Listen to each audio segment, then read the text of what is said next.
નમસ્કાર વિદ્યાર્થી મિત્રો, આજે આપણે ધોરણ 8 વિષય સંસ્કૃત એકમ 7 સુભાષિતાની પદ્યપાઠ શીખીશું. તો પ્રસ્તાવના જોઈ લઈએ. સુભાષિતો સંસ્કૃત સાહિત્યનું અજોડ અને વિશિષ્ટ અંગ છે. અનેક પ્રકારના સુભાષિતો સંસ્કૃત સાહિત્યમાંથી મળી આવે છે. સુભાષિત એટલે કે સારું બોલાયેલું વાક્ય. સુભાષિતોમાં પરંપરાથી પ્રાપ્ત અનુભવોનો સાર વ્યક્ત થયેલો છે. જેમ નાના બાળકોને કડવી દવા મધ સાથે સરળતાથી પાઈ દેવાય છે, તેમ કડવો લાગતો ઉપદેશ સુભાષિત દ્વારા આપી શકાય છે. વ્યક્તિ કે સમાજને સુભાષિતો દ્વારા ઉપદેશ, જ્ઞાન, વ્યવહાર જ્ઞાન, બોધ વગેરે સરળતાથી મળી જાય છે. તેવા જ અહીં સુભાષિતો આપવામાં આવેલ છે, તે આપણે જોઈશું. તો સૌપ્રથમ આપણે સુભાષિતોનું પઠન કરીશું. પુસ્તકેષુ હિ યા વિદ્યા પરહસ્તેષુ યદ્ ધનમ કાર્યકાલે સમુપન્ને ન સા વિદ્યા ન તદ્ ધનમ.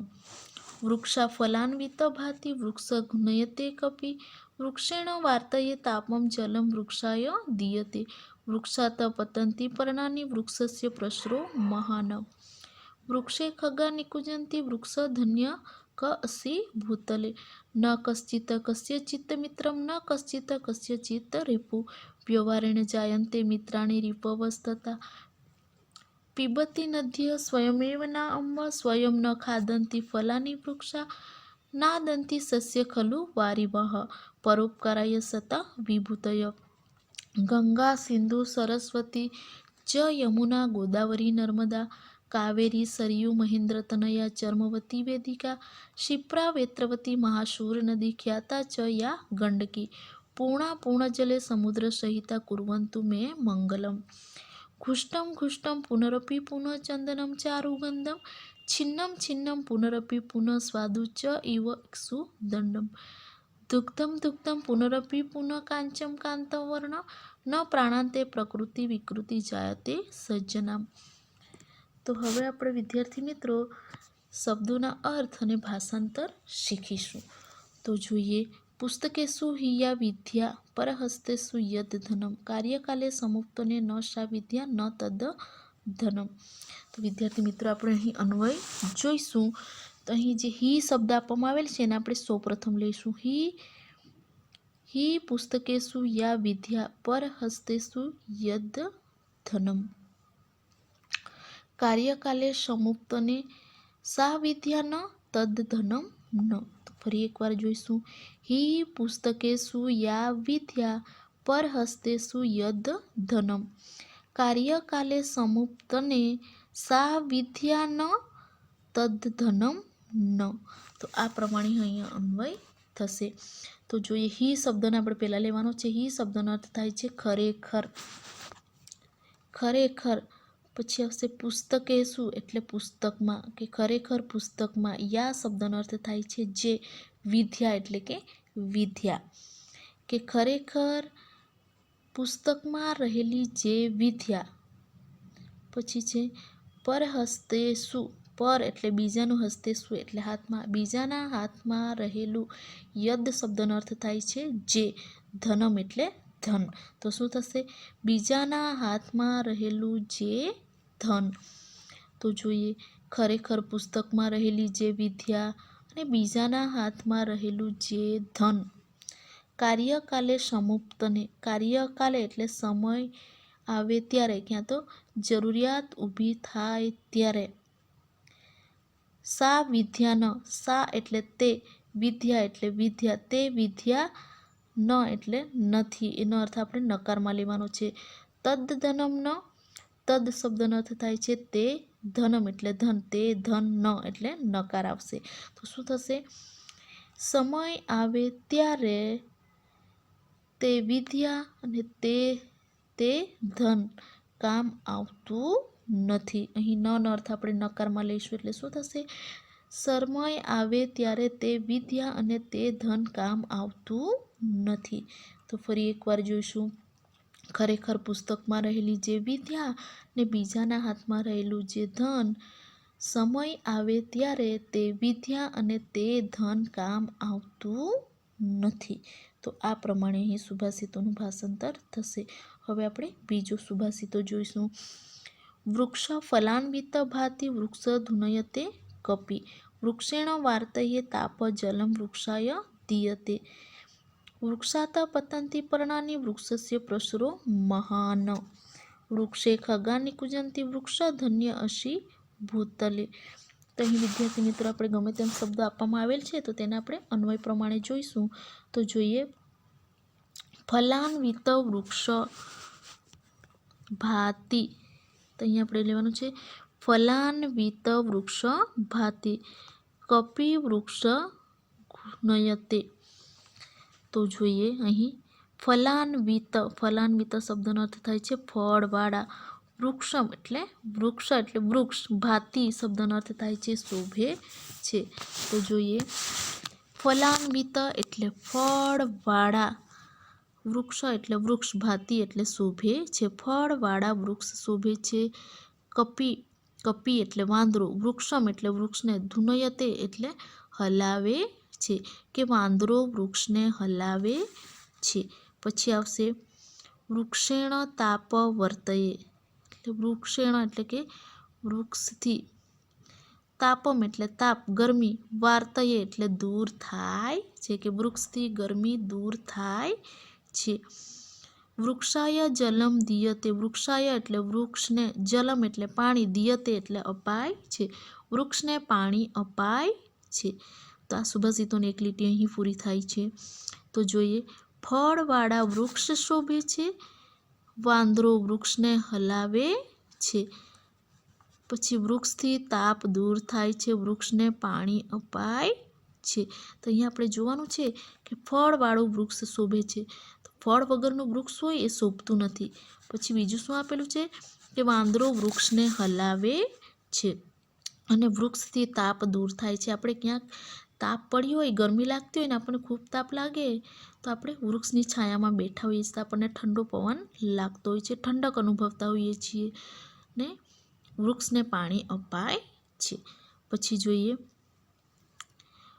વૃક્ષાત પર્ણાની પતંતી. વૃક્ષાત એટલે વૃક્ષ પરથી, પર્ણાની એટલે પાંદડાઓ, પતંતી એટલે પડે છે, વૃક્ષ પરથી પાંદડાઓ પડે છે. વૃક્ષસ્ય પ્રસરો મહાન એટલે વૃક્ષસ્ય એટલે વૃક્ષનો, પ્રસરો એટલે કે એનો વિસ્તાર, મહાન એટલે મોટો છે. વિદ્યાર્થી મિત્રો તમે કોઈ વૃક્ષને તો તમે જોયું જ હશે કે આપણી આસપાસમાં બધા ઘણા બધા વૃક્ષો હોય તો એ પ્રસાર થયેલો એટલે કે એનો પ્રસરો પામેલો, વિસ્તાર પામેલો, એટલે તે લેવાનું છે આપણે કે વૃક્ષનો વિસ્તાર મહાન છે. તો શું થશે વૃક્ષ પરથી પાંદડા પડે છે, વૃક્ષનો વિસ્તાર મહાન એટલે મોટો છે. પછી જોઈએ વૃક્ષે ખગા નિકુંજંતી. વૃક્ષે એટલે વૃક્ષ પર, ખગા એટલે પક્ષીઓ, નિકુંજંતી એટલે કલરવ કરે છે. તો શું થશે વૃક્ષ પર પક્ષીઓ કલરવ કરે છે. પછી જોઈએ ધન્ય અશી ભૂતલે. આપણે લેવાનું છે વૃક્ષ ધન્ય અશી ભૂતલે. વૃક્ષ એટલે આપણે લેવાનું છે હે વૃક્ષ, ભૂતલે ધન્ય અસી. તો આ પ્રમાણે આપણે લેવાનું છે. તો હે વૃક્ષ એટલે કે હે વૃક્ષ, ભૂતલે, ભૂતલે એટલે ધરતી પર, ધન્ય એટલે ધન્ય, અસી શબ્દનો અર્થ થાય છે. તો શું થાય કે હે વૃક્ષ ધરતી પર તું ધન્ય છે. તો ફરી પાછું એકવાર જોઈશું કે વૃક્ષ પરથી પાંદડા પડે છે, વૃક્ષનો વિસ્તાર મહાન છે, વૃક્ષ પર પક્ષીઓ કલરવ કરે છે, હે વૃક્ષ ધરતી પર તું ધન્ય છે. અશી શબ્દનો અર્થ થશે છે. તો ફરી એકવાર આપણે બીજા સુભાષિતોનું ભાષાંતર જોઈશું. ફળવાળા વૃક્ષ શોભે છે, વાંદરો વૃક્ષને હલાવે છે, વૃક્ષથી તાપ દૂર થાય છે, વૃક્ષને પાણી અપાય છે, વૃક્ષ પરથી પાંદડા પડે છે, વૃક્ષનો વિસ્તાર મહાન છે, વૃક્ષ પર પક્ષીઓ કલરવ કરે છે, હે વૃક્ષ ધરતી પર તું ધન્ય છે. તો આ પ્રમાણે થશે. હવે જોઈએ નંબર 3 સરસ મજાનો સુભાષિત આપવામાં આવેલ છે. ન કશ્ચિત કસ્યચિત્ત મિત્રમ ન કશ્ચિત કસ્યચિત્ત રીપુ વ્યવહારેણ જાયંતે મિત્રાણી રીપવસ થતા. તો આપણા મિત્ર માટે અહીં સરસ મજાનું સુભાષિત આપવામાં આવેલ છે. તો જોઈએ કશ્ચિત કસ્યચિત્ત મિત્રમ ન. તો અહીં આપણે જોવાનું છે કશ્ચિત આ ન ને પછી લેવાનું છે કશ્ચિત કસ્યચિત્ત મિત્રમ ન પછી આવશે કશ્ચિત કસ્યચિત્ત રીપુ ન આ ન જે આપેલું છે એને છેલ્લા લેવાનું આવશે. પછી જોઈએ વ્યવહારેણ વ્યવહારેણ મિત્રાણી રીપવસ્તતા જાયન્તે. તો અહીંયા આપણે રીપવ તથા થશે રીપવ તથા જાયન્તે. તો ફરી એકવાર જોઈશું કશ્ચિત કસ્યચિત્ત મિત્રમ ન કશ્ચિત કસ્યચિત્ત રીપુ ન વ્યવહારેણ મિત્રાણી રીપવસ્તતા જાયન્તે. તો જોઈએ કશ્ચિત કશ્ચિત શબ્દનો અર્થ થાય છે કોઈ. કસ્યચિત્ત મિત્રમ એટલે કોઈ કોઈનો મિત્ર ન આ લેવાનું છે તો નથી તો કોઈ કોઈનો મિત્ર નથી એમ થશે. પછી કશ્ચિત એટલે કોઈ કસ્યચિત્ત એટલે કોઈનો કોઈ કોઈનો રીપુ એટલે કે દુશ્મન પછી આવશે ન એટલે નથી કે કોઈ કોઈનો દુશ્મન નથી. તો શું થશે કોઈ કોઈનો મિત્ર નથી કોઈ કોઈનો દુશ્મન નથી. વ્યવહારણી એટલે વ્યવહારથી જ મિત્રાણી એટલે મિત્રો વ્યવહારથી જ મિત્ર પછી લેવાનું છે રીપવ તથા રીપવ આવશે મિત્રાણી તથા રીપવ એટલે મિત્રાણી એટલે મિત્રો પછી તથા એટલે કે તથા એના માટે આપણે લઈશું અને પણ આવી શકે. રીપવ એટલે દુશ્મન. તો જોઈએ અને જાયતે શબ્દનો અર્થ થાય છે બને છે. તો વ્યવહારથી જ મિત્ર કે શત્રુ બને છે. જાયતે શબ્દનો અર્થ થાય બને છે. રીપવ એટલે દુશ્મન તથા શબ્દનો અર્થ આપણે કે લઈ લઈશું. તો જોઈએ વ્યવહારથી જ મિત્ર કે શત્રુ બને છે. તો ફરી એકવાર જોઈશું કોઈ કોઈનો મિત્ર નથી કોઈ કોઈનો દુશ્મન નથી વ્યવહારથી જ મિત્ર કે શત્રુ બને છે. તો આ પ્રમાણે ત્રીજા સુભાષિતનું ભાષાંતર થશે. પછી આવશે ચોથું પિબંતી નદ્ય સ્વયમેવ ના અંબ સ્વયં ન ખાદંતી ફલાની વૃક્ષા નાદંતી સસ્ય ખલુ વારિવાહ પરોપકારાય શતા વિભૂતય. તો આપણે જોવાનું છે અહીં અન્વય કે નદ્ય શું આવશે પહેલાં નદ્ય સ્વયમેવ અંબ અંબ અહીંયા સંધિ છૂટી પડશે ન પ્લસ અંબ એટલે અંબ પછી ન પિબંતી. તો શું થશે નદ્ય સ્વયમેવ અંબ ન પિબંતી. પછી આવશે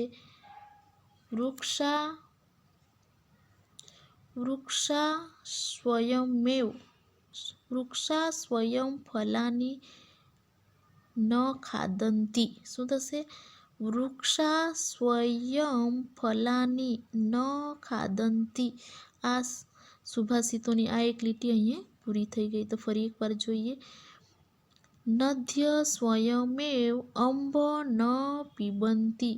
પછી આવશે વૃક્ષા સ્વયં ફલાની ન ખાદંતી. આ પ્રમાણે અહીં અન્વય થશે. આ બે લીટીઓનું પછી જોઈએ નાદંતીમાં અહીંયા આપણે જે પહેલાં આવશે વારિવાહ અહીંયા આપણે લેવાનું છે વારિવાહ ખલુ સસ્યમ ન અદંતી. શું થશે વારિવાહ ખલુ સસ્યમ ન અદંતી. અહીંયા આપણે સંધિ છૂટી પડશે ન અદંતી ન પ્લસ અદંતી આ પ્રમાણે આવશે. પછી આવશે સતામ વિભૂતય પરોપકારાય સતામ વિભૂતય પરોપકારાય. તો ફરી એકવાર જોઈએ વારિવાહ ખલુ સસ્યમ ન ખાદંતી. પછી જોઈએ સતા વિભૂતય પરોપકારાય. તો ફરી એકવાર આપણે એકવાર અન્વય જોઈ જઈશું કે નદ્ય સ્વયમેવ ન અંબ પિબંતી વૃક્ષા સ્વયં ફલાની ન ખાદંતી વારિવાહ ખલુ સસ્યમ ન અદંતી સતા વિભૂતય પરોપકારાય. તો જોઈએ આપણે ભાષાંતર નદ્ય એટલે કે નદીઓ સ્વયમેવ સ્વયં એટલે પોતે જ એવ શબ્દનો અર્થ થશે જ. તો નદીઓ સ્વયં એવ શબ્દના અર્થ આપણે જ લઈ લઈશું એટલે નદીઓ પોતે જ પોતાનું અંબ શબ્દનો અર્થ અહીં ન પ્લસ અંબ સંધિ છૂટી પડે એટલે અંબ શબ્દનો અર્થ થાય છે પાણી. ન એટલે નકાર, પીબંતી એટલે પીતી નથી. તો શું થાય કે નદીઓ પોતે જ પોતાનું પાણી પીતી નથી. તો વિદ્યાર્થી મિત્રો, તમે નદીને જતા જોઈ હશે, નદી પોતાનું પાણી પી જાય છે? નથી પી જતી, પણ સુકાય પાણી ન આવતું હોય તે સુકાઈ જતી હોય, પણ નદી પોતે જ પોતાનું પાણી પીતી નથી. એ નદીમાંથી પ્રાણીઓ, પશુઓ કે આપણે પણ પાણી પીતા હોઈએ છીએ. એટલે કહેવામાં આવેલું છે સુભાષિતોમાં કે નદી પોતે જ પોતાનું પાણી પીતી નથી. પછી જોઈએ વૃક્ષા એટલે વૃક્ષો, સ્વયં એટલે પોતે, ફલાની એટલે ફળો, ન ખાદંતી એટલે ખાતા નથી. વૃક્ષો પોતે જ પોતાના ફળ ખાતા નથી. તો આપણે જોઈએ વૃક્ષ હોય, કેરીનું ઝાડ જોયું તો કેરી પોતે જ કેરી ખાય. આંબાનું ઝાડ હોય તે આંબો પોતે જ કેરી ખાઈ જાય છે? તો નથી ખાતો. એ બીજાના માટે એ બીજા જ કેરીનો ઉપયોગ કરતા હોય. બીજા મતલબ બીજા જ કેરીઓ ખાતા હોય છે. એટલે કહેવામાં આવેલું છે કે વૃક્ષો પોતે જ પોતાના ફળ ખાતા નથી, કે પરોપકારનું કાર્ય કરે છે.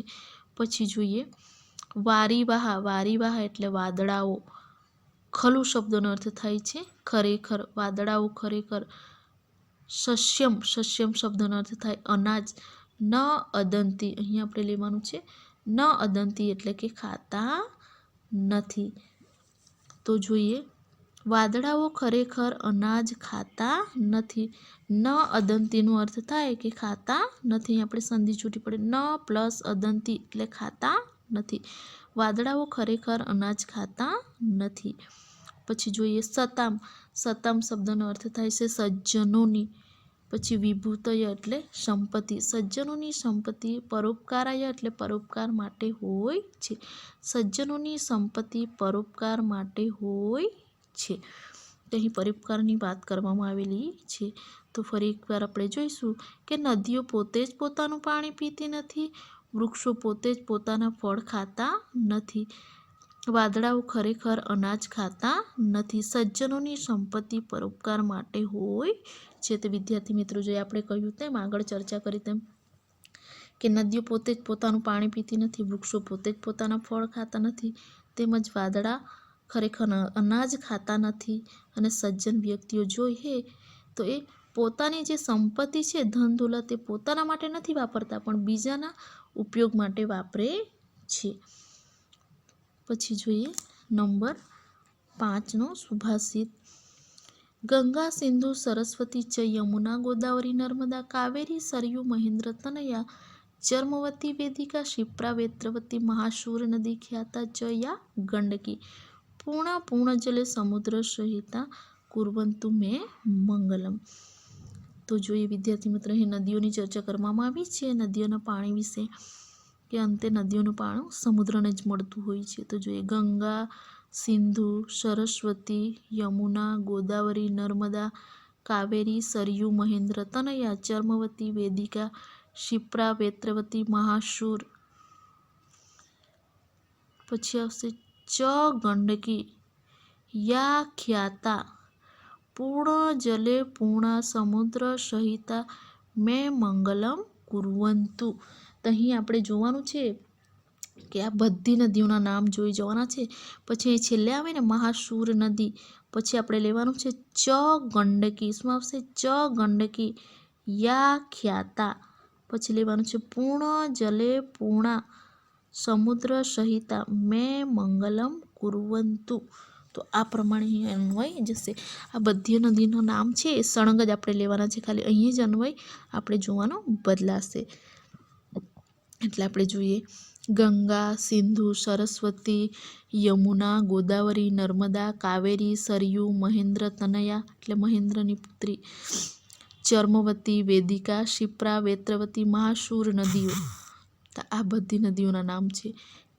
તો મહાશૂર નદી, પછી ચ શબ્દનો અર્થ થાય, અને ગંડકી નદી જે બિહારમાં આવેલી છે તે, યા એટલે જે પ્રખ્યાત નદીઓ. શું થશે? યા એટલે જે, ખ્યાતા એટલે પ્રખ્યાત નદીઓનું, પૂર્ણ જલે એટલે સંપૂર્ણ પાણી.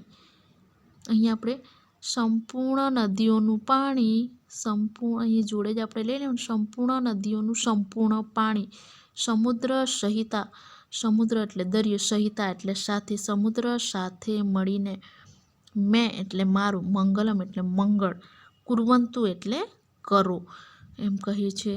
તો જોઈએ ફરી એકવાર ગંગા, સિંધુ, સરસ્વતી, યમુના, ગોદાવરી, નર્મદા, કાવેરી, સરયુ, મહેન્દ્ર, તનયા, ચર્મવતી, વેદિકા, શિપ્રા, વેત્રવતી, મહાસુર નદી અને ગંડકી જે આ પ્રખ્યાત નદીઓ છે એનું નદીઓનું સંપૂર્ણ પાણી સમુદ્ર સાથે મળીને મારું મંગલ કરું. તો અહીં શું કહેવામાં આવેલું છે? બધી નદીઓનું જે પાણી છે એ બધી નદીઓ, પ્રખ્યાત નદીઓનું પાણી એ બધું ભેગું મળીને સમુદ્રમાં જાય છે. તો સમુદ્ર સાથે ભેગા મળીને અમારું મંગલ કરવું એમ કહેવામાં આવેલું છે. તો આપણે જોઈએ કે આ બધી આ ભારત દેશની જે નદીઓ છે એનું બધું પાણી જે છે એ બધું સમુદ્રમાં જ આખરે બધું ભેગું થતું હોય. તો સમુદ્રમાં પાણી ભેગું થઈ જાય અને એ ભેગું થઈને અમારું મંગલ કરવું એમ કહેવામાં આવેલું છે. તો હવે આપણે જોઈશું નંબર 6નો સુભાષિત સરસ મજાનું આપવામાં આવેલ છે. તો જોઈએ ઘુષ્ટમ ગુષ્ટમ પુનરપી પુનઃ ચંદનમ ચારુગંધમ છિન્નમ છિન્નમ પુનરપી પુનઃ સ્વાધુ ચ ઇવ ઇક્ષુદંડમ દગ્ધમ દગ્ધમ પુનરપી પુનઃ કાંચનમ કાંતવર્ણ ન પ્રાણાંતે પ્રકૃતિ વિકૃતિ જાયતે સજ્જનામ. તો જોઈએ વિદ્યાર્થી મિત્ર, અહીં પણ આપણે અન્વય જોવાના છે. તો જોઈશું ચંદનમ, અહીંયા આપણે ચંદનમ શબ્દ પહેલાં લઈશું. ચંદનમ ઘુષ્ટમ, પછી આવશે પુનરપી પુનઃ ઘુષ્ટમ ચારુગંધમ. તો ધ્યાન રાખજો વિદ્યાર્થી મિત્રો, ચંદનમ ઘુષ્ટમ પછી પુનરપી પુનઃ ઘુષ્ટમ ચારુગંધમ આ પ્રમાણે આવશે. પછી અહીંયા જોઈએ બીજી લીટીમાં ચેવ ઇક્ષુદંડમ, અહીંયા આપણે સંધિ છૂટી પાડવાની છે કે ચ પછી આવશે એવ ઇક્ષુદંડમ, ચ પ્લસ એવ પ્લસ ઇક્ષુદંડમ. તો જોઈએ ચ ઇવ ઇક્ષુદંડમ છિન્નમ, પછી લેવાનું છે પુનરપી પુનઃ છિન્નમ સ્વાદુ. તો જોઈએ ફરી એકવાર ચ ઇવ ઇક્ષુદંડમ છિન્નમ પુનરપી પુનઃ છિન્નમ સ્વાદુ. તો આ પ્રમાણે અહીં અન્વય થશે. પછી નીચેનામાં જોઈએ કાંચનમ, કાંચનમ દગ્ધમ પુનરપી પુનઃ દગ્ધમ કાંતવર્ણમ આ પ્રમાણે. પછી છેલ્લી લીટીમાં જોઈએ અહીં સજ્જનામ, સજ્જનામ પ્રકૃતિ પ્રાણાંતે વિકૃતિ ન જાયતે. તો અહીં ખાસ ધ્યાન આપજો. તો અહીં સજ્જનામ જે શબ્દ આપવામાં આવેલો છે પહેલાં લેવાનું છે સજ્જનામ પ્રકૃતિ પ્રાણાંતે વિકૃતિ ન જાયતે આ પ્રમાણે થશે. તો ફરી એકવાર આપણે અન્વય જોઈશું. કાંચનમ દગ્ધમ પુનરપી પુનઃ દગ્ધમ કાંતવર્ણ, પછી આવશે સજ્જનામ પ્રકૃતિ પ્રાણાંતે વિકૃતિ ન જાયતે. અહીં આપણે અલગ અલગ શબ્દો લઈશું. તો જોઈએ શબ્દોના અર્થ. ચંદનમ, ચંદનમ એટલે કે ચંદન, ચંદન. ઘુષ્ટમ એટલે ઘસવાથી, કે આપણે ચંદનને ઘસીએ ત્યારે. પછી આવશે પુનરપી પુનઃ, એ શબ્દનો અર્થ આપણે જોડે લઈ લઈશું તો વારંવાર આવશે. તો શું થશે? ચંદનને ઘસવાથી, વારંવાર ઘુષ્ટમ એટલે ઘસવાથી થાય. તો ચંદનને ઘસવાથી, પછી આવશે વારંવાર ઘસવાથી. ચારુગંધમ, ચારુ એટલે સુંદર, ગંધમ એટલે સુગંધ આપે છે. તો જોઈએ ચંદનને ઘસવાથી, વારંવાર ઘસવાથી સુંદર સુગંધ આપે છે. તો તમે ચંદનને જોયું હશે, ચંદનનું જે લાકડું આવે એને જેમ ઘસીએ તેમ તેમ એ વધારે સુગંધ આપતું હોય છે. એટલે કહેવામાં આવેલું છે કે ચંદનને ઘસવાથી, વારંવાર ઘસવાથી સુંદર સુગંધ આપે છે.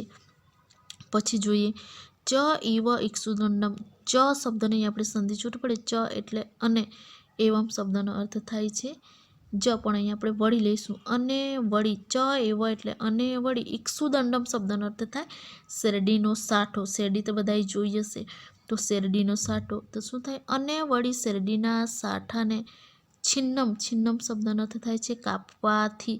પછી પુનરપી પુનઃ એટલે વારંવાર, છિન્નમ એટલે કાપવાથી. તો શું થશે? વારંવાર કાપવાથી સ્વાદુ એટલે સ્વાદિષ્ટ બને છે, એટલે સ્વાદિષ્ટ લાગે છે. તો જોઈએ, અને વળી શેરડીના સાઠાને કાપવાથી, વારંવાર કાપવાથી સ્વાદિષ્ટ બને છે. તો આપણે જોઈએ શેરડીનો સાઠ હોય તો ઉપરના ભાગથી આપણે કાપતા કાપતા જઈએ તો નીચેનો ભાગ જે મૂળિયાવાળો હોય એ સૌથી મીઠો લાગતો હોય, સ્વાદિષ્ટ લાગતો હોય છે. એટલા માટે કહેવામાં આવેલું છે કે અને વળી શેરડીના સાઠાને કાપવાથી, વારંવાર કાપવાથી સ્વાદિષ્ટ બને છે. તો આ પ્રમાણે અહીંયા આવશે. પછી જોઈએ કાંચનમ, કાંચનમ એટલે સોનાને, ધગધમ, ધગધમ એટલે તપાવવાથી, સોનાને તપાવવાથી, પુનરપી પુનઃ એટલે વારંવાર, ધગધમ એટલે તપાવવાથી, તો સોનાને તપાવવાથી, વારંવાર તપાવવાથી કાંતવર્ણમ, કાંતવર્ણમ શબ્દનો અર્થ થાય છે ચમકદાર, ચળકાટવાળું બને છે. તો શું થશે? સોનાને તપાવવાથી, વારંવાર તપાવવાથી ચળકવાળું બને છે, ચળકાટવાળું બને છે. પછી છેલ્લી લીટી જોઈએ સજ્જનામ એટલે સજ્જનોની. અહીંયા આપણે લેવાનું છે સજ્જનોની પ્રકૃતિ, પ્રકૃતિ શબ્દનો અર્થ થાય કે વ્યવહાર, પ્રકૃતિ વિકૃતિ, પ્રકૃતિ એટલે વ્યવહાર આવશે કે સજ્જનોની પ્રકૃતિ પ્રાણાંતે એટલે પ્રાણના અંતે, વિકૃતિ ન જાયતે. અહીંયા વિકૃતિ ન જાયતે એટલે વિકૃત, નો અર્થ આપણે નકાર લેવાનો છે, જાયતે એટલે થતી નથી, ન જાયતે એટલે થતી નથી. તો જોઈએ સજ્જનોની પ્રકૃતિ પ્રાણના અંતે પણ વિકૃતિ ન જાયતે એટલે વિકૃત થતી નથી. તો જો એ સજ્જન વ્યક્તિ હોય તેને મૃત્યુનો સમય આવે એટલે પ્રાણના અંતનો સમય આવે ત્યારે એ એમ નથી કહેતો એની સંપત્તિ કે આ મારી જે સંપત્તિ છે, મારું ઘરનું કોઈ વ્યક્તિ છે ને એને સોંપી દેજે, પણ એ સંપત્તિ જે છે બીજાના ઉપયોગ માટે આપતો હોય છે. એટલે શું કહેવામાં આવેલું છે કે સજ્જનોની જે પ્રકૃતિ છે એનો વ્યવહાર છે પ્રાણના અંતે પણ વિકૃત થતો નથી, એટલે કે બદલાતો નથી. તો આ પ્રમાણે આ સુભાષિતની લીટીનું ભાષાંતર થશે કે સજ્જનોની પ્રકૃતિ પ્રાણના અંતે પણ વિકૃત થતી નથી. તો આપણે ફરીથી એકવાર ભાષાંતર જોઈશું. ચંદનને ઘસવાથી, વારંવાર ઘસવાથી સુંદર સુગંધ આપે છે, અને વળી શેરડીના સાઠાને કાપવાથી, વારંવાર કાપવાથી સ્વાદિષ્ટ બને છે.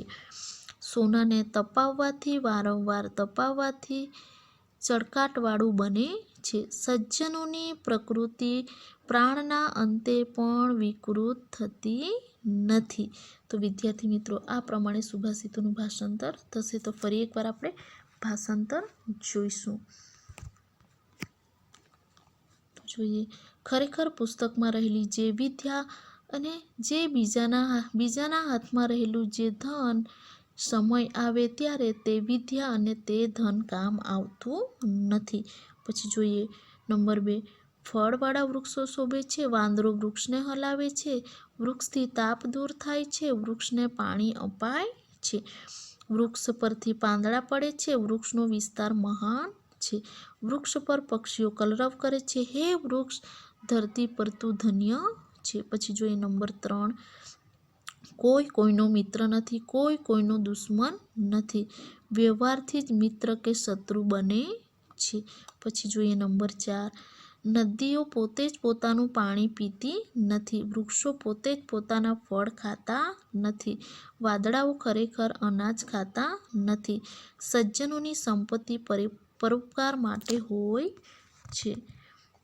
પછી જોઈએ ગંગા, નંબર 5, ગંગા, સિંધુ, સરસ્વતી, યમુના, ગોદાવરી, નર્મદા, કાવેરી, સરયુ, મહેન્દ્રતનય, ચર્મવતી, વેદિકા, શિપ્રા, વેત્રવતી, મહાસુર નદી અને ગંડકી, આ જે બધી નદીઓ પ્રખ્યાત છે, તો બધી નદીઓનું બધી નદીઓનું પાણી સમુદ્ર સાથે મળીને મારું મંગલ કરો. પછી જોઈએ ચંદનને ઘસવાથી વારંવાર ઘસવાથી સુંદર સુગંધ આપે છે અને વળી શેરડીના સાઠાને કાપવાથી વારંવાર કાપવાથી સ્વાદિષ્ટ બને છે. સોનાને તપાવવાથી વારંવાર તપાવવાથી ચળકાટવાળું બને છે. સજ્જનોની પ્રકૃતિ પ્રાણના અંતે પણ વિકૃત થતી નથી. તો આ પ્રમાણે વિદ્યાર્થી મિત્રો સુભાષિતોનું ભાષાંતર થશે. હવે આપણે સ્વાધ્યાયની ચર્ચા કરીશું. તો જોઈએ પ્રશ્ન નંબર 1. નીચેના શબ્દોનું શુદ્ધ ઉચ્ચારણ કરો. તો અહીં જે શબ્દો આપવામાં આવેલા છે એનું આપણે ઉચ્ચારણ કરવાનું છે. તો જોઈએ સમુક્તને, નિકુંજંતી, કસ્ય ચિત્તમિત્રમ, સમુદ્ર સહિતા ચ એવ ઇક્ષુદંડમ કાંચનમ. પછી જોઈએ પ્રશ્ન નંબર 2. નીચે આપેલા પ્રશ્નોના જવાબ લખો. તો આપણે અહીં એની ચર્ચા કરીશું. નંબર 1. કીદસી વિદ્યા કાર્યકાલે ઉપયુક્તા ન ભવતી. તો શું થશે આનું ગુજરાતી? કે કઈ વિદ્યા સમય આવે ત્યારે ઉપયોગમાં આવતી નથી, કે ઉપયોગ થતી નથી. તો આપણે સુભાષિતોમાં જોયું, પહેલાં જ સુભાષિતોમાં. તો જોઈએ એનો જવાબ આવશે કે પુસ્તકમાં રહેલી વિદ્યા જરૂરિયાત ઊભી થતાં કામમાં આવતી નથી. તો એનું જે સંસ્કૃત થશે પુસ્તકેષુ સ્થિતા વિદ્યા કાર્યકાલે ઉપયોગી ન ભવંતી. આ પ્રમાણે આવશે. પછી જોઈએ નંબર 2. કસ્ય વિભૂતય પરોપકારાય સંતિ. તો જોઈએ અહીં કોની સંપત્તિ પરોપકાર માટે હોય છે. તો કોની સંપત્તિ પરોપકાર માટે હોય છે? તો કે સજ્જન વ્યક્તિઓની સંપત્તિ પરોપકાર માટે હોય છે. પરોપકાર એટલે બીજાના ઉપયોગ માટે. તો સંસ્કૃતમાં જવાબ આવશે સતા વિભૂતય પરોપકારાય સંતિ. પછી જોઈએ નંબર 3. વૃક્ષે કે નિકુંજંતી. તો વૃક્ષ પર કોણ કલરવ કરે છે? તો વૃક્ષ પર કોણ કલરવ કરે છે? તો વૃક્ષ પર પક્ષીઓ કલરવ કરે છે. તો એનું સંસ્કૃત શું થશે? વૃક્ષે ખગા નિકુંજંતી. પછી જોઈએ નંબર 4. મિત્રાણી તથા રીપવ કેન જાયંતે. તો અહીં શું કહેવામાં આવ્યું છે? મિત્ર કે શત્રુ ક્યારે બને છે? તો શું થશે? મિત્ર કે શત્રુ વ્યવહારથી જ બને છે. તો આપણે જોઈએ કે મિત્રો હોય, બે મિત્રો હોય તે મિત્ર બને અને દુશ્મન બને, કે એકબીજાનો વ્યવહાર બદલાય ત્યારે એ મિત્ર કે શત્રુ બની જતા હોય છે. એટલે અહીં કહેવામાં આવ્યું છે મિત્ર તથા શત્રુ વ્યવહારથી જ બને છે. તો સંસ્કૃતમાં આવશે મિત્રાણી તથા રીપવ વ્યવહાર જાયંતે. પછી નંબર 5. પંચ નદીના નામાની લિખંતુ. એટલે અહીં આપણે 5 નદીઓના નામ જોવાના છીએ. તો જોઈએ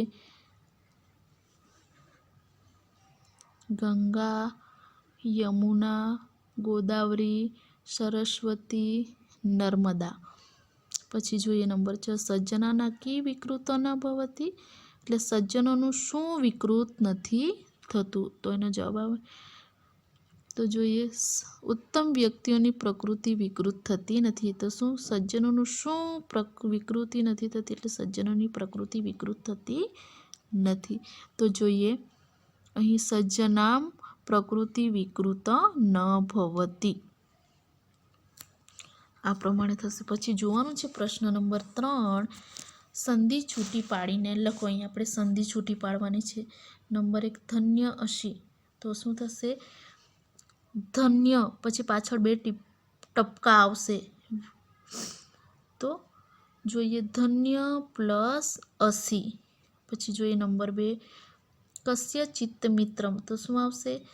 કસ્ય ચિત્ત પ્લસ મિત્રમ. શું થશે? કસ્ય ચિત્ત પ્લસ મિત્રમ. આ પ્રમાણે સંધિ છૂટી પાડી શકાશે. પછી નંબર 3. સ્વયમેવ. તો શું થશે? સ્વયં પ્લસ એવ. શું થાય? સ્વયં પ્લસ એવ. પછી નંબર 4. પુનરપી. તો શું આવે? પુનઃ પ્લસ અપી. તો આ પ્રમાણે એ સંધિ છૂટી થશે. પછી જોઈએ સંધિયુક્ત શબ્દ લખો. તો અહીં જે સંધિ છૂટી પાડેલી છે એને આપણે જોડવાની છે. તો શું થશે? પહેલામાં રીપવ પ્લસ તથા. તો શું આવે? રીપવસ તથા. પછી જોઈએ નંબર 2. પુનઃ પ્લસ ચંદનમ. તો શું આવે? પુનઃ ચંદનમ. પછી જોઈએ નંબર 3 ન પ્લસ અંભ તો ના અંભ. પછી નંબર 4 ચ એવ ઇક્ષુદંડમ, અહીંયા આપેલું ચ પ્લસ એવ પ્લસ ઇક્ષુદંડમ તો શું થાય ચેવ ઇક્ષુદંડમ. પછી ન પ્લસ અદંતી તો શું આવશે ના દંતી. તો આ પ્રમાણે સંધિયુક્ત શબ્દો આવશે. પછી જોઈએ પ્રશ્ન નંબર 5, નીચેના ધાતુઓને ઉદાહરણમાં બતાવ્યા પ્રમાણે લખો. તો અહીં ઉદાહરણમાં બતાવેલું છે પત, પતનું શું થશે પતંતી, તો છેલ્લે અંતિ શબ્દ આવશે. તો જોઈએ પાનું આપણે લેવાનું છે. તો જોઈએ પાનું પીબંતી આવશે, પીપ પણ થાય એનું ધાતુ તો પીબંતી. પછી નંબર 2 ખાદંતી. પછી નંબર 3 ગર્જંતી. નંબર 4 વદંતી. નંબર 5 લિખંતી. અહીં દ્રશ્યનું જોવું થાય તો અહીં પશ્ય પણ થાય તો લેવાનો છે આપણે પશ્યંતી.